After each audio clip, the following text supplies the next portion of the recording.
How to withdraw crypto from Kucoin to Trust Wallet. Welcome and let's get right into this tutorial. Starting off, you need to launch your Kucoin application either in your browser or your mobile app.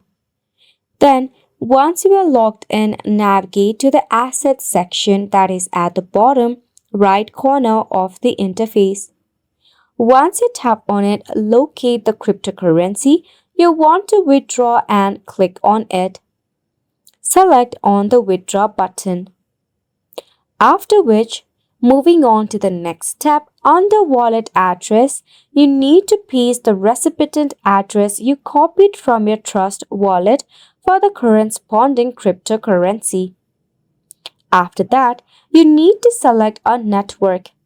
In some cases, you might need to choose the withdrawal network. Select the network that is compatible with Trust Wallet for your chosen cryptocurrency. Enter the withdrawal amount. You can choose to withdraw your entire balance or a specific amount as well. Double check all the information entered, including recipient address, amount, and network. You may have to authenticate yourself for security purpose. After it is confirmed, you will get yourself withdrawn. And it's a wrap for the video as well. Thank you so much for tuning in.